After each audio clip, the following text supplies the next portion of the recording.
அரசியல் கருத நேயர்களுக்கு வணக்கம். இன்று நம்மோதை நேம் சிறப்பு விருந்தினர் மூத்த பத்திரிகையாளர் சேக்கோரா ஜெய்சங்கர் அவர்கள். வணக்கம் சார். வணக்கம் சரண். வணக்கம் சார். இப்போது சமீபத்தில் பார்த்தீங்கன்னா நாம் தமிழ் கட்சியோட முக்கிய நிர்வாகிகள் கட்சி மேலே அதிருப்தி இருக்கிற மாதிரி சில கருத்துக்களை பதிவு பண்ணிட்டே வந்திருந்தாங்க. திடீர்னு பார்த்தீங்கன்னா மாநில ஒருங்கிணைப்பாளர் ஒருவரான முத்துப்பாண்டி அவர்கள் திடீர்னு கட்சியை விட்டு விலக போகிறேன் அப்படின்னு சொல்லிட்டு அறிவிப்பை வெளியிட்டிருக்காரு. சீமான் அவர்கள் இதை பற்றி பேசும்போது சில விஷயங்களை கட்சி நிர்வாகிகளை பகிர்ந்ததாக செய்தி எல்லாம் வெளியாகுது. தமிழ் தேசியம் என்னதான் 4% கீழே 4% வாக்குகளை இழந்திருந்தாலும் என்னை நம்பி நிற்கிறோம், என் கூட நின்னா போதும் அப்படின்னு சொல்லிட்டு சீமான் அவர்கள் கருத்தை கட்சி நிர்வாகிகளை பரப்பினதாக ஒரு செய்தி வெளியாகிருக்கு. அவர் பேசக்கூடிய சில விஷயங்களும் இப்போ பொதுத்தளத்தில் பேச தொடங்கியிருக்காங்க. எப்படி பார்க்குறீங்க இந்த விஷயத்த? இல்லை சார், எனக்கு ஒரே ஒரு விஷயம் மட்டும் நான் சொல்லிடுறேன். முதல்ல இப்போது ஒவ்வொரு காலகட்டம் இருக்குது. அரசியல் கட்சிகளுக்கு ஏறுமுகம்னு ஒன்று இருக்குது, இறங்குமுகம்னு ஒன்று இருக்குது. அந்த இறங்குமுகம் எதுவுமே நிரந்தரம் கிடையாது, ஏறுமுகமும் நிரந்தரம் கிடையாது. அதை வெற்றி தோல்வி அரசியலில் மாறி மாறி வரக்கூடியது. அப்போது வெற்றி அடையும் போது கொண்டாடக்கூடியவர்கள் அத்தனை பேருமே தோல்வி அடையும் போது பார்த்திங்கன்னா அதை சுட்டி காட்டுறதுன்னு ஒன்று இருக்குல்ல, அது தப்பு கிடையாது, சுட்டி காட்டலாம்.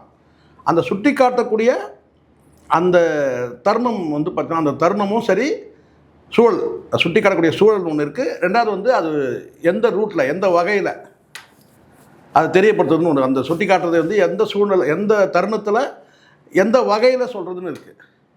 இப்போ இது ரெண்டுமே தப்பாக இருக்குது. அது ஏகலைவனாக இருக்கட்டும், ஏகலைவன் கூட இருக்கக்கூடியவங்க எல்லாருமே ஒரு உரிமை கொண்டாடுறாங்க சீமான் மீது. அது தப்பு கிடையாது. நாம் தமிழ் கட்சியிலும் கூட உரிமை கொண்டாடுங்க. அதில் நீங்கள் சீனியராக கூட இருங்க, எனக்கு பிரச்சனை இல்லை. நான் தமிழ் தேசியத்தை நேசிக்கிறேன். தமிழ் தேசிய ஆட்சி தமிழ்நாட்டில் அமையணும்னு நான் விரும்புகிறேன். அப்படி இருக்கும்போது என்னுடைய ஐடியாலஜி அதை முன்னெடுத்து சொல்லக்கூடியது இன்றைக்கி சீமானை தவிர வேறு யாரும் இல்லை. எல்லாம் லெட்டர் பேடில் வச்சுருக்கிறாங்க கட்சியை, அந்த இயக்கத்தை. தமிழர் தன்னுரிமை, தமிழர் தன்னாட்சி, தமிழ் மக்கள் உரிமை, இப்படி தமிழ் தேசியத்தை சொல்லக்கூடிய அத்தனை பேருமே சிலர் லெட்டர் பேடில் வச்சுருக்காங்க, சில பேர் இயக்கம் நடத்துகிறாங்க. ஆனால் ஒரு அரசியல் கட்சியாக நடத்துறது யார்? ஒரு அரசியல் கட்சியாக தேர்தலில் சாதாரண மக்கள், அடித்தட்டு மக்கள்கிட்டையும் சரி, அல்லது இந்த மேல்தட்டு மக்கள்கிட்டையும் அந்த கட்சியை கொண்டு போகிறதுக்குள்ள அதை வெற்றிகரமாக சீமான் மட்டும் தான் செஞ்சுருக்காரு, வேறு யாரும் செய்யலை. மீதெல்லாம் உட்காந்து ஊடகத்தில் உட்காந்து பேசலாம், ஒரு ஏசி ரூம் போட்டுட்டு 2 கேமரா வச்சுட்டு தாராளமாக நையாண்டி நக்கல் பண்ணிட்டு தாராளமாக பேசலாம். இல்லை மாற்றுக் கட்சிகளை சாடலாம். உங்கள் ஐடியாலஜி நீங்கள் பார்த்தீங்கன்னா நீட்டி முழங்கலாம், எல்லாம் பண்ணலாம். ஆனால் ரோட்டில் நின்று களத்தில் நின்று அந்த போராடுறதுன்னு ஒன்று இருக்குல்ல, அது பார்த்திங்கன்னா நாம் தமிழ் தவிர வேறு யாரும் எந்த கட்சியும் அது பண்ணல. இருந்தால் நீங்கள் சொல்லுங்கள், அது மாதிரி எதுவும் கிடையாது. அப்போ இந்த இடத்துல இருக்கிறதே நம்மக்கிட்ட இருக்கிறதே ஒரே ஒரு ஆயுதம், நாம் தமிழர் என்கின்ற ஒரே ஒரு ஆயுதம் நம்மக்கிட்ட இருக்குது. சீமான் என்கின்ற ஒரே ஒரு தீப்பந்தம் தான் நம்ம கையில் இருக்குது. நாமளே இருட்டில் இருந்துகிட்ருக்கோம். நம்ம கையில் இருக்கிறது ஒரே ஒரு தீப்பந்தம் தான், சீமான் என்கின்ற தீப்பந்தம். அதை நீங்கள் என்ன நினைக்கிறீங்கன்னா அணைக்கணும்னு நினைக்கிறீங்க. அதுதான் பிரச்சனையே. இப்போது நம்மளுடைய ஆதங்கமும் அதுதான். நீங்கள் இந்த வார்த்தையை நீங்கள் வெறும் வாயிலேருந்து வராமல் நீங்கள் எடுத்துட்டாலும் சரி, என் அடி வயிற்றுலேருந்து வரக்கூடிய சொல்கிறேன். மாற்று கருத்து இருந்தால் நீங்கள் சொல்லுங்கள். அது சொல்லக்கூடிய ரூட்டுன்னு ஒன்று இருக்குது. நீங்கள் உள்ளே இருக்கிறீங்க, உள்ளனா என்ன, சீமானுக்கு என்ன சொல்கிறேன்னா சீமான் அருகில் இருக்கிறீங்க. நாம் தமிழ் கட்சிக்கு உள்ளே இருக்கிறீங்க, சீமான் அருகில் இருக்கீங்க. இப்போ நான் பார்த்தீங்கன்னா வெளியே தான் இருக்கிறேன். வெளியில் வெறும் ஒரு ஊடகத்தில் பேசக்கூடிய ஒரு நபர், அவ்வளோதான். நான் எங்கேயாவது களத்தில் இறங்கி உள்ளே போயிட்டு வேலை செஞ்சுருக்கேன்னா இல்லை. இல்லை நாம் தமிழ் கட்சி கூட்டத்தில் நான் கலந்துருக்கிறேன்னா இல்லை. ஏதாவது ஒரு போராட்டத்தில் கலந்துருக்கேன்னா இல்லை. ஆனால் ஆதரிக்கிறேன். அப்போது எங்கிட்ட இருக்கிற ஆயுதம் என்ன? இந்த ஊடகம். அந்த ஊடகத்தின் மூலமாக நான் ஆதரிக்கிறேன், அவ்வளோதான். அதோட ஏன்னா என்னை பற்றி நான் சொல்லி அவ்வளோ முடிஞ்சிருச்சு. அப்போ நான் சீமான் அவர்களை இந்த இடத்துல பார்த்தீங்கன்னா மாண்பு என்பதெல்லாம் பார்க்கக்கூடாது. அவரையும் சந்தித்தார், இவரையும் சந்தித்தார், இப்படியே முடிவெடுத்தார், அப்படியே முடிவெடுத்தார் அப்படின்னு நான் சொல்ல முடியாது. முதல்ல என்ன சொல்லிக்கிறேன் நம்ம சொல்ல முடியாது. ஆனால் நீங்கள் கூட இருக்கிற நபர்கள் உங்களுக்கு உரிமை இருக்குது. என்னை காட்டும் ஏகலைவனுக்கு உரிமை இருக்குது. நீங்கள் களத்தில் நின்று அவர் கூட சீமானவர்கள் கூட இருந்து கூட ஒரு பொதுக்கூட்டத்தில் பேசியிருக்கலாம், இல்லை ஆர்ப்பாட்டத்தில் கலந்து, அது எனக்கு தெரியாது, இருக்கலாம். ஆனால் அதனால் நீங்கள் என்ன செய்கிறீங்க கேட்டிங்கன்னா அந்த உரிமை நீங்கள் எடுத்துக்கிட்டு என்ன சொல்கிறீங்க, இதை செஞ்சிடக்கூடாதுங்க, இதை செஞ்சிடக்கூடாது நீங்கள் சொல்கிறீங்கல்ல, அதை சொல்லக்கூடிய அந்த தருணம் இது கிடையாது. அது சொல்லக்கூடிய தருணம் இது கிடையாது. அது தாண்டி சொல்லக்கூடிய வகைன்னு ஒன்று இருக்குல்ல, அதை ஊடக வாயிலாக சொல்கிறீங்கல்ல, அதுதான் நான் தப்புன்னு சொல்கிறேன். நேராக போங்க, சீமான்கிட்ட போய் உட்காருங்க. உட்காந்து நீங்கள் இதை பண்ணக்கூடாது, அது பண்ணக்கூடாது, நாங்கள் இப்படி பண்ணியிருக்கிறோமே அப்படி பண்ணியிருக்கோம். அப்போ உங்களுக்கு நேரில் போய் சந்தித்து பேசுறதுல உங்களுக்கு நெருடல் இருக்குது. அப்போ உங்களுக்கு ஊடகம் வசதியாக இருக்குது. ஊடகத்தில் உட்காந்துக்கிட்டு நீங்கள் அந்த பேசக்கூடிய அந்த அந்த துணி தான் நான் சொல்கிறேன், அந்த ஸ்டைல். நீங்கள் வந்து மாண்புன்னு சொல்லிட்டு போகிறீங்க. இங்கே எல்லாருக்கும் தெரியும் சார், இங்கே முதல் வலி என்பது வந்து பார்த்திங்கன்னா சீமானவர்களுக்கு தான் வலியே. நீங்கள் சிறையில் இருந்தாலும் சரி, இல்லை வழக்கை சுமந்தாலும் சரி, ஒரு ஜுடிஷியலாக ஒரு வழக்கில் சிக்கினாலே வந்து பார்த்திங்கன்னா அந்த என்ன சொன்ன அந்த செயல்பாடு என்பதே முடக்கிறதுக்கு தான். அந்த ஜுடிஷியலாக வழக்கு போகிறது எதுக்கு? நீதிமன்றத்தில் வழக்கு தொடுத்து ஒரு வந்து பார்த்திங்கன்னா வந்து நம்மளை வந்து பார்த்திங்கன்னா முடக்கிறதுக்காக பண்ணுறது தான் அது. அப்போ எத்தனை வழக்குகள் அவர் மேலே இருக்குது. அப்போ வழக்கை சுமக்கிற இடத்துல தான் அவரும் இருக்கிறாரு. அவர் வழக்கே அவர் மேலே இல்லை. இங்கே பல தலைவர்கள் பார்த்திங்கன்னா தொண்டர்கள் மேலே வழக்கு இருக்கும், ஆனால் அவர் மீது எந்த வழக்கும் இருக்காது. தொண்டர்கள் மீது, தலைவர் மீது வழக்கு இருக்காது சார். தொண்டர்கள் மீது நிறைய வழக்கு இருக்கும். இங்கே தலைவர் மீது தான் வழக்கே அதிகம், தொண்டர்கள் மேலே தான் இருக்குது, இல்லைன்னு நான் சொல்லலை. அப்போது இதை நீங்கள் மேற்கோள் காட்டும் போது அவர் ஏதோ சொகுசாக வாழ்ந்துட்டு இருக்கிற மாதிரியும் சீமான் இவங்களாம் வந்து வழக்கை சுமக்கிறாங்களே, இதெல்லாம் யார் செஞ்சுது? இந்த திமுக அரசு தானே செஞ்சு. சார், வழக்கை கடந்த ஆட்சியில் உங்களுக்கு தெரியும்னு நினைக்கிறேன், இந்த முக்தார், இந்த அதர்மம் மனோஜ் இவங்களாம் சேர்ந்து அந்த பெங்களூர்லேருந்து விஜயலட்சுமி வர வச்சு எவ்வளோ அசிங்கம், எவ்வளோ அவமானம், எவ்வளோ வார்த்தைகள். உச்சபட்சமான ஒரு வார்த்தைக்கு நம்ம வந்து கொதிச்சு எழுவோம். இது ஒரு குறிப்பிட்ட ஒரு வார்த்தையை அவங்க வீட்டு வந்து அம்மாவை மையப்படுத்தி சொன்ன வார்த்தை, வேறு வழி இல்லாமல் சொல்கிறேங்க. அந்த வார்த்தையெல்லாம் தாங்கிறதுக்கு ஒரு மனசு வேணும்ல, ஒரு இதயம் வேணும்ல. அதுவும் வந்து இயல்பாகவே வந்து கொந்தளிக்கிற ஒரு மனிதர் சீமான். அப்போது அநீதியை கண்டு கொந்தளிக்கிற ஒரு இதயமுள்ள சீமான் தான் தாயார் குறித்து பேசும்போது கூட பார்த்திங்கன்னா அதை வந்து கடந்து போகிறாருன்னா அப்போ எவ்வளோ வலிகள் இருந்திருக்கும், எவ்வளோ பெயின் இருந்திருக்கும். அப்போ இதெல்லாம் வந்து அனுபவித்த ஒரு மனிதர் வந்து அவர் ஏதோ வந்து திமுகவோட கூட்டணியில் போயிட்ட மாதிரி நீங்கள் பேசுகிறீங்க. கூட்டணி அறிவிச்சுட்டாரா? அப்போ கூட நீங்கள் சொல்லலாம், என்னங்க கூட்டணி. அது கூட நான் சொல்கிறேன், கூட்டணி அறிவித்தாலும் சரி, கூட்டணி இல்லை தனித்து போட்டு அறிவித்தாலும் அது வந்து பார்த்தீங்கன்னா கட்சியின் தலைமை வந்து அந்த முடிவு எடுக்குது. அப்போ உங்களுக்கு மாற்று கருத்து இருந்ததுன்னா அந்த கட்சியில் சேர்ந்து நீங்கள் செயல்படக்கூடிய நீங்கள் சொல்லலாம், நான் சொல்ல முடியாது. கரெக்டு, நான் சொல்ல முடியாது சார். ஊடகத்தில் நான் ஆதரிக்கிறதுனால சீமான் நீங்கள் இப்படி போங்க, லெஃப்ட்டில் போங்க, ரைட்டில் போங்க, ஸ்ட்ரைட்டாக போங்க, இப்படி திரும்பி பாருங்கள், அப்படி திரும்பி பாருங்கன்னு சொல்ல முடியாது டைரக்டர் மாதிரி. அப்போ நீங்கள் ஊடகத்தில் ஆதரிக்கிறான்ற அந்த அந்த போர்வையில் நீங்கள் இருக்கீங்க. சில பேர் என்கிட்ட சொன்னாங்க, இல்லைங்க உங்களுக்கு தெரியுமா அவர் சீமானோட களத்தில் இருந்தார் சொல்லிட்டு ஒரு தம்பி என்கிட்ட சொன்னாங்க. சரி, நான் ஒத்துக்கிறேன், சீமானோட நீங்கள் களத்தில் நின்று போராடினவராக கூட இருங்க. ஆனாலும் ஒரு கருத்தை நீங்கள் சொல்லும்போது பொது வெளியில் வந்து இப்போது இப்படி சொன்னால் புரியும். வீட்டுக்குள்ளே நடக்கிற ஒரு பிரச்சனையை நீங்கள் ரோட்டில் வந்து கத்தினா என்ன சொல்லுவாங்க? வீட்டுக்குள்ளே எது வந்தாலும் வீட்டில் வந்து பேசுங்க, ஏதாவது உள்ளே வந்து பேசுங்க, வெளியில் நின்று பேசாதீங்க, அது 10 பேருக்கு தெரியுங்க, அது அசிங்கங்க, அவமானங்க அப்படின்னு சொல்லுவாங்கல்ல. இப்போ ஒரு வீட்டில் இருக்கிற ஒரு பொம்பளை வந்து ரோட்டில் வந்து பார்த்தீங்கன்னா வந்து ஐயோ லவோ லவோன்னு கத்துவாங்க தெரியுமா? அது மாதிரிலாம் நீங்கள் பேசுறது இருக்குது. 2 பேர் பேசுகிறதும் அதீதமாக இருக்கா இல்லையா? அவர் ஏகலைவன் பேசுகிறதும் பாலா பேசுகிறதும் கட்சிக்கு வந்து பார்த்திங்கன்னா அது வந்து பாதிப்பை ஏற்படுத்துவா ஏற்படுத்தாதா? நிச்சயம் ஏற்படுத்தும். அப்போ அதை நீங்கள் செய்கிறீங்கன்னா என்ன அர்த்தம்? இங்கே ஜெயிச்ச பிறகு பக்கத்தில் நிற்கிறது பெரிய விஷயம் கிடையாது சார். தோத்த பிறகு நிற்கணும். ஜெயிக்கும் போது வந்து பார்த்தீங்கன்னா 100 பேர் 1000 பேர் வருவான். இப்போ பாருங்கள், இந்த கட்சியில் எவ்வளோ பேர் போய் சேர்றான் பாருங்க. டிவிக்கில் கட்சி அறிவிக்கும் போது போய் சேர்ந்தானா சார்? இல்லை. கட்சி அறிவிக்கும் போது இந்த நடிகர்லாம் போய் சேர்ந்தானா? சேரல. அதே ஜெயிச்ச பிறகு முதலமைச்சரான பிறகு போய் எல்லாம் போய் சேர்றான் பாருங்க. இதுதான் கோழத்தனம். ஏன்னா கட்சி தொடங்கும் போதும் கூப்பிட்டாங்க, கட்சி வந்து பார்த்தீங்கன்னா தேர்தலில் போட்டியிடும் போதும் கூப்பிட்டாங்க. ஏன் நேற்றைய தினம் கூட வந்து நீங்கள் வந்து இப்படி பேசாதீங்க அப்படி பேசாதீங்க டைரக்ஷன்லாம் கொடுக்குறாங்க. அதில் இருக்கிற தம்பிகளே நான் சொல்கிறேன். முதன்மை ஆலோசகர் ஜான் ஆரோக்கியசாமியிலிருந்து அதில் இந்த ஐடி விங்கில் வேலை செய்கிற வந்து ஒரு ஆங்கர் தம்பி வரைக்கும் நான் சொல்கிறேன். டாப்லேருந்து பாட்டம் வரைக்கும் அழைப்பு இருந்தது. நேற்றும் போல, முந்தா நாளும் போல, இன்றைக்கும் போல, நாளைக்கும் போக மாட்டேன். காரணம் என் ஐடியாலஜி. இப்போ விஜய் வந்து சொல்கிறாரு, முற்றிலுமாக வந்து அந்த செயல்பாடும் சேர்ந்து இருக்கணும். என்னென்னு கேட்டிங்கன்னா, நான் தமிழ் தேசியத்தை ஆதரிக்கிறேன், தமிழ் தேசம் தான் வந்து எங்களுடைய வந்து மூச்சு, எங்கள் கொள்கை, எங்கள் தத்துவம், எங்கள் கோட்பாடுன்னு சொல்லி அறிவித்து அதுக்கேற்றபடி செயல்பட்டால் அப்போ ரைட். என்னுடைய ஐடியாலஜியும் தாவேக்க ஐடியாலஜியும் ஒன்று, என்னுடைய ஐடியாலஜியும் விஜய் அவருடைய ஐடியாலஜியும் ஒன்று. அப்போ ஐடியாலஜியில் போய் நான் இணையத்துக்கு வாய்ப்பு. ஆனால் இங்கே வந்து அந்த மாதிரி நடக்கலை. நீங்கள் ஒரு கண்ணு இன்னொரு கண்ணுன்னு சொன்னீங்களா, அப்பயே கதை முடிஞ்சிச்சு. அப்போது உங்களை ஆதரிக்கிறத நான் திமுக ஆதரிச்சு போயிடலாம், உங்களை ஆதரிக்கிறத நான் அதிமுக ஆதரிச்சு போயிடலாம். இப்போ ஒட்டுமொத்தமாக அந்த தொலைநோக்கு பார்வையோட நம்ம சிந்திச்சது கிட்டத்தட்ட அப்படி தானே இருக்குது. இன்றைக்கி தாவேக்கா வந்து இன்னொரு திமுக இன்னொரு அதிமுக அவ்வளோதானே சார். அப்போது நம்ம ஐடியாலஜி யாரோட ஒத்து போகுது. அப்போ இதை நம்ம ஐடியாலஜியை வழி நடத்துறது யார்? நமக்கு ஒரு ஐடியாலஜி இருக்குது, அந்த ஐடியாலஜியை வந்து பார்த்தீங்கன்னா வழி நடத்துறதுல நீங்கள் சீமான் தானே இருக்கிறார். அப்போ சீமானை ஆதரிக்காமல் வேறு யாரும் வாக்களிக்க முடியும்? அப்போது வாக்களிக்கிறதுனாலேயே ஆதரிக்கிறதுனாலேயே சீமான் அவர்கள் நீங்கள் இப்படி போங்க அப்படி போங்க நேராக போங்க குறுக்க போங்கலாம் சொல்ல முடியாது சார். இன்னைக்கு அவங்க அதான் பண்ணுறாங்க. நீங்கள் டைரக்ஷன் கொடுக்காதீங்க. அப்படி நீங்கள் டைரக்ஷன் கொடுக்குறோன்னு சொன்னால் நேராக வீட்டில் போய் உட்காந்து சொல்லுங்கள், கட்சி ஆஃபீஸில் போய் சொல்லுங்கள், வீட்டில் போய் சொல்லுங்கள், அவரை சந்திக்கும் போது சொல்லுங்கள்.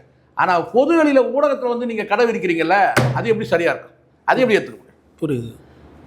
அதனால புரிஞ்சுக்கணும், இங்கே யாரும் வந்து இங்கே வந்து முட்டாள்கள் கிடையாது.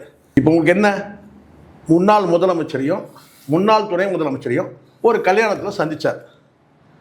கல்யாணத்தில் சந்தித்த உடனே நீங்கள் என்ன முடிவுக்கு வந்துட்டீங்கன்னா, நீங்கள் வந்து அக்யூஸ் பண்ண ஆரம்பிச்சிட்டிங்க சார், குற்றம் சாட்ட ஆரம்பிச்சிட்டிங்க. நீங்கள் சீமான் மீதான ஒரு சந்தேகத்தை வெளிப்படுத்துறீங்க. நீங்கள் உங்கள் பேச்சு என்ன, கடைசி ரிசல்ட் என்ன? இங்கே பல தம்பிகளுக்கு புரியல, தவறாக புரிஞ்சுக்கிறாங்க. இவர் ஏகலை இவருக்கு எதிராக பேச காலகாலமாக நீங்கள் எப்படா புரிஞ்சிட்ருக்கீங்க என்ன? நான் திருப்பி நான் சொல்கிறேன், ஏகலைவன் வந்து நான் வந்து பார்த்தீங்கன்னா நான் சந்தேகிக்கலை.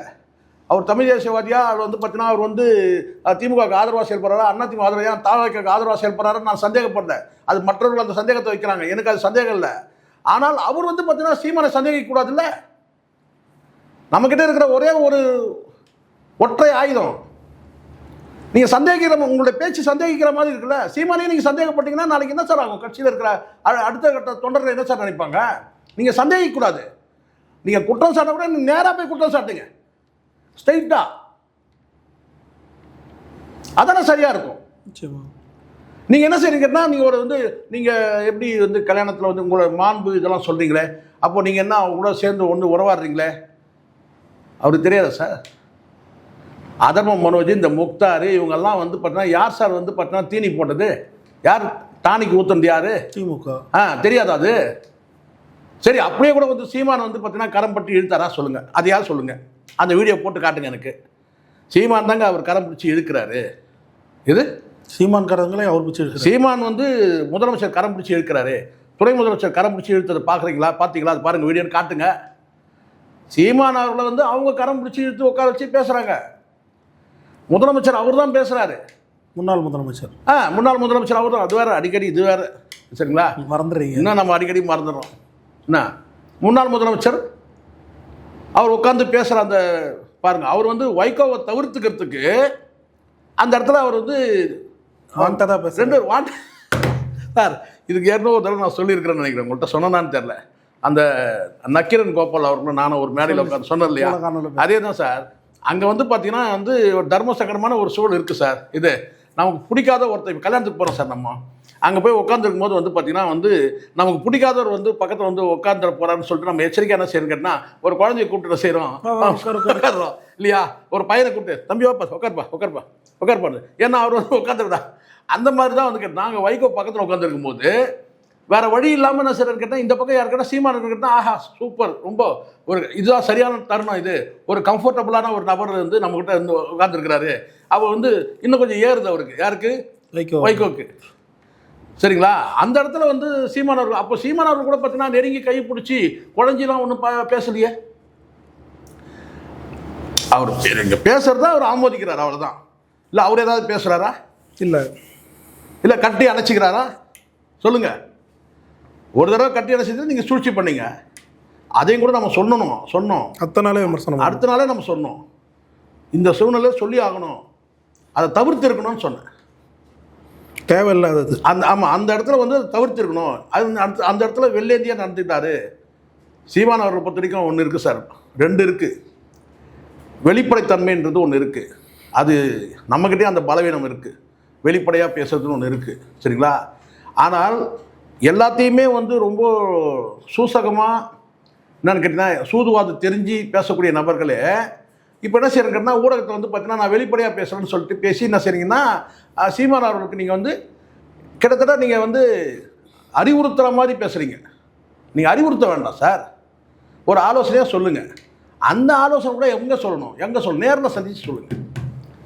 இந்த எதை எங்கே பேசுறதுன்னு ஒரு இங்கிதம்னு சொல்லுவாங்கல்ல, எதை எங்கே பேசுறதுன்னு ஒன்று இருக்குது. நீங்கள் வந்து பார்த்தீங்கன்னா அப்போ நீங்கள் ஒரு பிளான் பண்ணிட்டீங்க. என்ன பிளான் பண்ணிட்டீங்கன்னா, இந்த இடத்துல நம்ம வந்து சீமானை வந்து நம்ம குற்றம் சாட்டணும் முடிவு பண்ணிட்டீங்க. குற்றவாளியாக இருந்தால் நீங்கள் குற்றம் சாட்டுங்க. அங்கே யார் குற்றவாளி?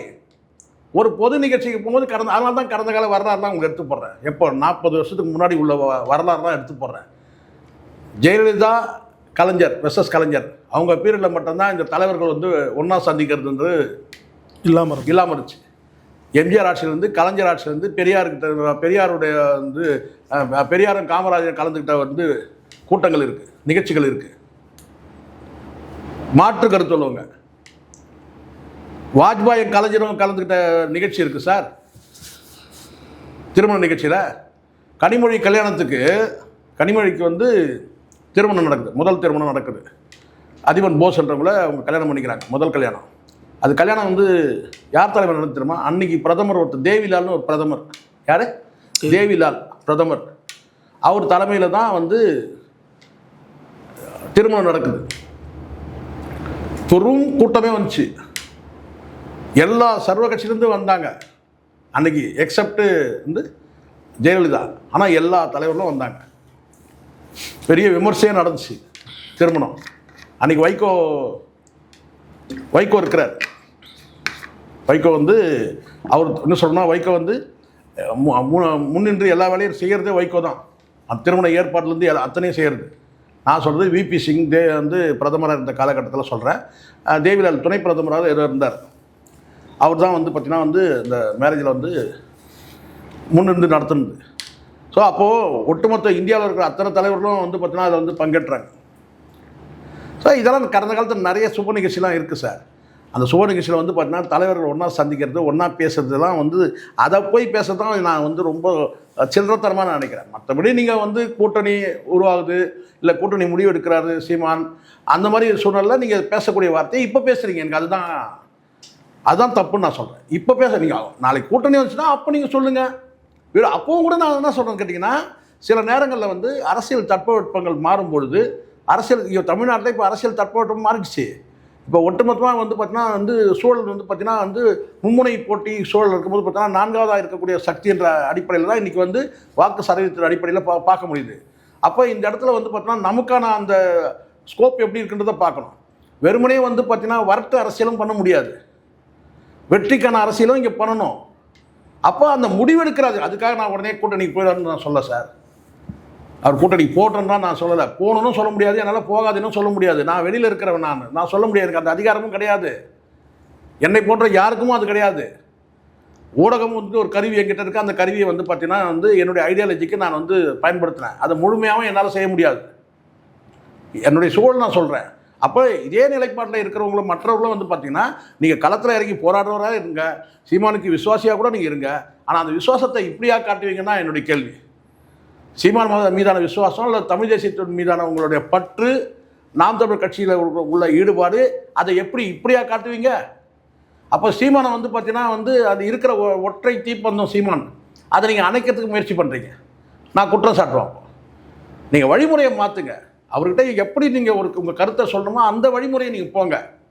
ஆனால் அதை விட்டு நீங்கள் பொது வெளியில் நம்ம ஊடகத்தை எல்லாமே நான் ஊடகத்தின் மூலமாக சொல்கிறேன்னு கேட்டிங்கன்னா, சாப்பாடு போடுங்க, சாம்பார் ஊற்றுங்க, எல்லாத்தையும் ஊடகத்திலே வந்து ஒரு செய்தியாக போட்டு அனுப்புவீங்களா? அதுக்கு ஒரு வீடியோ போட்டு அனுப்புவீங்களா? எதை பேசணுமோ அதுதான் சார் நீங்கள் பேச முடியும். எல்லாத்தையும் நீங்கள் வந்து ஊடக வாயிலாகவே நான் எல்லாத்தையுமே தெரிவி பண்ணுறது தப்பு இல்லை. அது உட்கட்சியில் நடக்கக்கூடிய ஒரு குழப்பத்தை, ஒரு பிரச்சனையை வந்து நான் ஊடகத்தில் செய்தி போட்டு நீங்கள் பண்ணுங்கள். எந்த கட்சி அதை பண்ணுது நீங்கள் சொல்லுங்கள். இப்போ ஆதரவு நான் செய்யக்கூடியது வந்து பல வந்து பேச்சுக்கள் சரியில்லை சார். அந்த கட்சியில் இருக்க யாராவது ஒரு வீடியோ போடுறாங்களா சார் ஆதரவாளர்கள்? இல்லை. காரணம் கேட்டால் முட்டு கொடுதான், ஒரு படி மேலே போனால். நீங்கள் நியாயமாக என்ன செய்யணும்னு கேட்டால் முட்டு கொடுதான். நீங்கள் முட்டு கொடுக்க வேண்டாம், பேசாமே வச்சுருக்கணும். நீங்கள் இப்போ முட்டி தள்ளுறீங்க. நீங்கள் முட்டு கொடுக்கணும் சார். நீங்கள் முட்டி தள்ளுறீங்கல்ல, அதை செய்யாதீங்கன்ற நான். புரியுது. மற்ற கட்சியில் முட்டு கொடுக்குறான், தப்பு பண்ண கூட முட்டு கொடுக்குறான். அது எதுக்கு தெரியுமா, அது அதுக்கு, இது எதுக்கு தெரியுமா, இது இதுக்கு அப்படின்னு. ஆனால் நீங்கள் என்ன செய்றீங்கன்னு கேட்டிங்கன்னா, ஆதரவாளர், விசுவாசி அப்படின்னு சொல்லிட்டு முட்டி தள்ளுறீங்க சீமானை. அந்த நிலைப்பாடு இருக்கக்கூடாது. அதுவும் இப்போ வந்து நெருக்கடியான ஒரு சூழல். உள்ளபடியே இடைத்தேர்தல் வருது. இடைத்தேர்தலில் வந்து பார்த்தீங்கன்னா அதுக்கான வியூகம் என்ன செய்ய போகிறார் சீமான், இதை இப்படி செய்யலாம் அதை அப்படி செய்யலாம் அப்படின்னு நீங்கள் பேசக்கூடிய சூழ்நிலை. ஏன் இன்றைக்கி அங்கே கல்யாணத்தில் போய் அங்கே போய் நின்னீங்க, ஏன் இங்கே போய் நின்னீங்க? இப்படி பேசும்போது இன்னொன்று நீங்கள் பேசுகிறோம். காரைக்குடியில் வந்து பார்த்தீங்கன்னா நேருக்கு நேர் பிரச்சாரத்துக்கு போகவே இல்லை. ஸ்டாலினும் போல எடப்பாடியும் போல. இதான் உண்மை. ஏன் அதை பேசலை நீங்கள்? அதையும் பேசுகிறேன்ல. ஏதோ ஒன்று சொல்லுங்கள். பயந்துட்டாங்க, பிரச்சாரம் பண்ணல சொல்லுங்கள். ஆனால் விஜய் போனார் பிரச்சாரத்துக்கு. அதனால் இதெல்லாம் வந்து நம்ம இதை ரொம்ப வலிமையாக சொன்னால் இவர் வந்து திமுக 200 ரூபா ஊப்பின்றான் நம்மளை. அந்த 200 ரூபா ஊப்பிலாம் தேவையே கிடையாது. தேர்தல் நேரத்தில் கூப்பிட்டு 5 லட்ச ரூபா கொடுக்குறேன்னா பேசுறது தானே. 2 வீடியோ போட்டால் போதும். ஆதரிச்சு எதிர்த்து ஒரு வீடியோ, ஆதரிச்சு ஒரு வீடியோ, 5 லட்ச ரூபா கேட்டான். அந்த 200 ரூபாய்க்கு இவங்க சொல்ல 200 ரூபா ஊப்பின்றான். என்ன செய்யுது? அதையும் நம்ம அனுபவிச்சு தான் ஆகணும். நமக்கு நோக்கம் அது கிடையாது. நான் பேசுகிறது தெளிவாக நான் சொல்கிறேன். நீங்கள் சொன்ன விதத்தில் வந்து சரியில்லை. ஊடக வாயிலாக நீங்கள் வந்து சொல்லாதீங்க. கட்சிக்குள்ளே நடக்கிற விஷயத்த ஊடகத்தில் யாராக இருந்தாலும் செய்யுங்க. நீங்கள் ஒரே ஒரு களஞ்சியம் வந்து ஒரே ஒரு பேப்பர் போட்டார். ஒரே ஒரு என்ன பேப்பரில் ஒரே ஒரு போஸ்டர் போட்டார். ஒரு போஸ்டர். அது எவ்வளோ பெரிய விஷயமா பேசப்படுது தெரியுமா? யாரால் பரப்பப்படுதுன்றதும் பாருங்கள். ஒரு செய்தியை போட்டுறீங்க நீங்கள், அது யாரால் பரப்பப்படுது?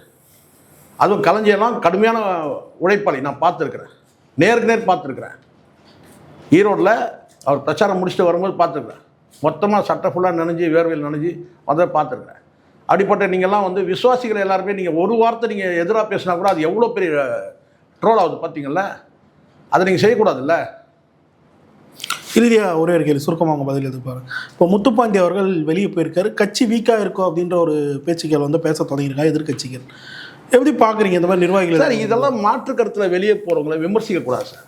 கரெக்ட். அது சில பேர் அது தப்பு பண்ணுறாங்க.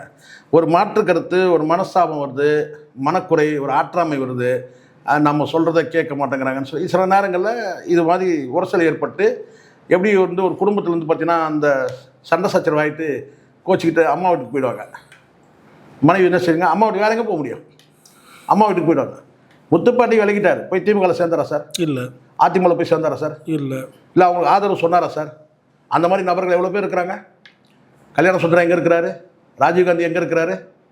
இன்னும் பல பேர் வந்து காளியம்மாள் எங்கே இருக்கிறாங்க? இன்னும் எவ்வளோ பேர் வந்து பார்த்தீங்கன்னா வந்து வெற்றி குமரன் இருக்கா, அவங்க இவங்கெல்லாம் எங்கே இருக்கிறாங்க? விலகி போயிருக்கிறாங்க. ஒரு ஆற்றாமை தெரிவிக்கிறாங்கன்றதுனாலேயே அது களஞ்சியமாக இருக்கட்டும், முத்துப்பாண்டியாக இருக்கட்டும். நேற்று தினம் வந்து எல்லாரும் அதே கேட்குறேன். என்ன சார் அவங்க எங்கே போயிட்டாங்களா? கொஞ்சம் மனஸ்தாங்களில் விலகி இருக்கிறாங்க.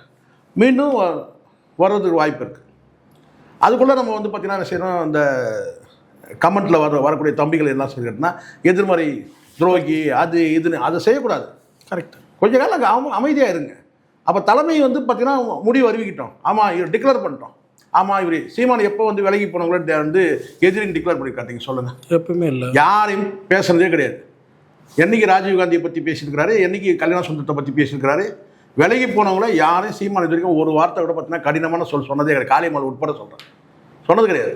ஆனால் தான் இன்றைக்கும் அவங்க போகிற இடத்துல வந்து பார்த்தீங்கன்னா இன்றைக்கும் அண்ணன்ற மரியாதை வந்து பேசிகிட்டு இருக்கிறாங்க. ராஜீவ்காந்தியாக இருக்கட்டும், கல்யாண சுந்தரமாக இருக்கட்டும், அந்த மரியாதையோடு பேசிட்டு இருக்கிறாங்க. சீமான் வந்து என்றைக்கு அதுக்குள்ளே வந்து அந்த நாம் தமிழ் தம்பிகள் உள்ளே வந்து அது ஒரு சில தான், எல்லாரும் கிடையாது. அதுக்குள்ளே வந்து பார்த்தீங்கன்னா கடினமான வார்த்தைகள் சொற்கள் போடுறதில்ல, அது தப்பு. அது யாராலும் சரி, ஏகலவன் இருந்தாலும் செய்யக்கூடாது. ஸோ இந்த மாதிரி யாரும் செய்யக்கூடாது. இந்த மாதிரி நிர்வாகிகள் வெளியாகிறது கட்சிக்கு எந்த தாக்கத்தை ஏற்படுத்தாதுன்றீங்களா? தாக்கத்தை ஏற்படுத்தாது கிடையாது. அதனால தான் நான் சொல்கிறேன்ல, நம்ம அப்படியும் சொல்லிட முடியாது. இவங்க இருந்தால் இருக்கட்டும், போனால் அந்த வார்த்தையை நம்ம யாரும் சொல்ல முடியாது. அந்த தாக்கத்தை ஏற்படுத்தக்கூடாது, அது தற்காலிகமாக இருக்கும்னு நான் சொல்ல வரேன். நாளைக்கே அந்த மனவேற்றுமை மறைந்து திரும்ப மீண்டும் கூட பார்த்தீங்கன்னா வந்து அண்ணனோட சேர்ந்து செயல்படலாம். அதுக்கு வந்து உடனே நம்ம அதை வந்து இல்லை அவர் போகிறதுனாலாம் எந்த நஷ்டமும் இல்லை. அப்போ இருக்கும்போது பலன் இருந்தது, நம்ம அதை மறுக்க முடியாது. இல்லை, இருக்கும்போது பலன் இருந்தது, ஆனால் அவர் போனார்னா அது பலன் இல்லைன்னு சொல்லிட்டு நம்ம அப்படி பேசக்கூடாது. அது வந்து இன்னும் அந்த உறவு விரிசல் தான் ஏற்படும். மாற்று முகாமில் போய் சேர்ந்துட்டாரு, இணைஞ்சிட்டாரு அப்படின்னு நீங்கள் சொன்னால் கூட அதை நீங்கள் அப்போ நீங்கள் பேசலாம். கருத்து வேற்றுமை விலகி இருக்கிறாங்க. முத்துப்பாண்டி மீண்டும் கூட வரலாம், அதுக்கான அவகாசம் ஒன்றும்ல. ஏன்னா இவங்களாம் நேற்றைய தினம் வரைக்கும் உடைச்சவங்கல்ல, களஞ்சியமாக இருக்கட்டும். ஏன்னா களஞ்சியம் வந்து அந்த ஒரே ஒரு போஸ்டர் மட்டும் போட்டார், அது கூட விளக்கம் தெரிவிக்கல. நாமளாக வந்து ஒரு கற்பனை பண்ணிக்கிறோம், இதுவாக இருக்குமா அதுவாக இருக்குமான்ட்டு. ஸோ இதான் மனக்கசப்புன்னு வரும் சார். சில நேரங்களில் ஒரு இயக்கம் சார், ஒரு கட்சி சார், இது சின்ன சின்ன உரசல் வரதான் சார் செய்யும். கணவன் மனைவிக்குள்ளே உரசல் இருக்குது சார், ஒரு நீண்ட நெடிய வாழ்க்கை பயணத்தில். அந்த மாதிரி ஒரு கட்சி தலைமைக்கும் அடுத்த நிலை தலைவர்களுக்கும் ஒரு சின்ன சின்ன உரசல் வரதான் செய்யும். எப்போவுமே காதல் இருக்கா சார், ஊழல்லாம் வரும் சார் அப்பப்போ. அது கொஞ்ச நாள் இருக்கும் சார். அதுக்குள்ளே நீங்கள் மொத்தமாக நடுவில் ஒரு பார் போட்டு எது அந்த விரிசலில் அப்படியே வந்து பார்த்தீங்கன்னா வந்து பொழந்துடக்கூடாதுல்ல.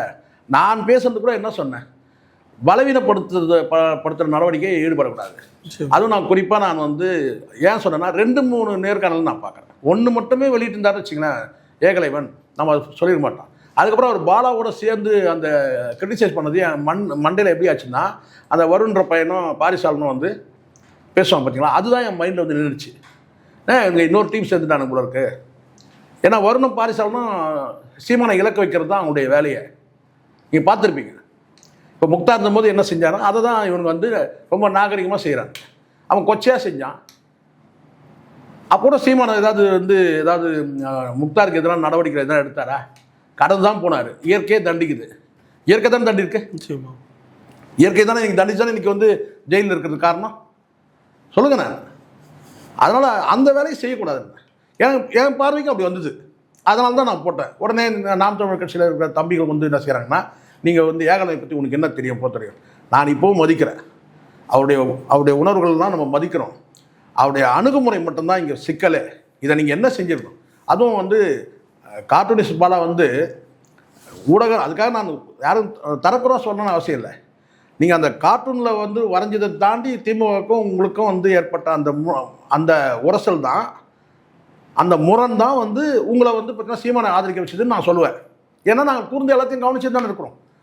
நாம் ஒன்றும் வந்து தொலைநோக்கு பார்வை இல்லாத இல்லை, அரசியல் பார்வை இல்லாமல் இருந்தேன். உங்களுடைய ஆரம்ப பிரச்சனை எங்கே? நீங்கள் கார்ட்டூனில் சில வரைஞ்ச சில கார்ட்டூன்கள் வந்து திமுக அரசுக்கும் அதில் இருக்கிற தலைவர்களுக்கும் எதிராக இருந்துச்சு. அதன் மூலமாக முரண் ஏற்படுது. அப்போ அங்கே வலிமையாக திமுக எதிர்க்கிற சக்தி எது? நாம் தமிழர் கட்சி. அப்போ அதனால் உங்களுடைய ஆதரவு நீங்கள் தெரியும். அப்படி தான் உங்களுடைய தமிழ் தேசிய படம் அப்படி தான் இருக்குது. நமக்கு அப்படி கிடையாது. நம்ம இது ஸ்டார்ட் பண்ணுறதே இங்கேருந்து வரலையே, இலங்கையிலேருந்து தானே ஸ்டார்ட் ஆகுது நம்ம அரசியல் பார்வையே. இல்லை உண்மை தானே இது? இங்கேருந்து ஸ்டார்ட் ஆகலை, இலங்கையிலேருந்து ஸ்டார்ட் ஆகுது நம்ம அரசியல் பார்வை. அப்போ இங்கே வந்து பார்த்தீங்கன்னா ஈழத்தமிழுக்காக வந்து குரல் கொடுக்குற வந்து ஒரே ஒரு சக்தி, முதன்மை சக்தி, பிரைமரி ஃபோர்ஸ் எது தமிழ்நாட்டில்? நாம் தமிழ். அவ்வளோதான். ஸோ அதனால் நம்ம பார்வை வேறு, கார்ட்டூனிஸ்டோட அவருடைய பார்வை வேறு. அவர் திமுக எதிர்ப்புன்றதுலேருந்து ஆரம்பிக்குது. நம்மளது அப்படி இல்லை, ஈழத்தமிழ் ஆதரவுலேருந்து ஆரம்பிக்குது. இந்த டிஃப்ரென்ஸை புரிஞ்சுக்கிறோம் முதல்ல. எதானே நான் எதுவும் சொல்கிறதுக்கு இல்லை. ஓகே சார், பல்லர் கேள்வி தெளிவாக நன்றி.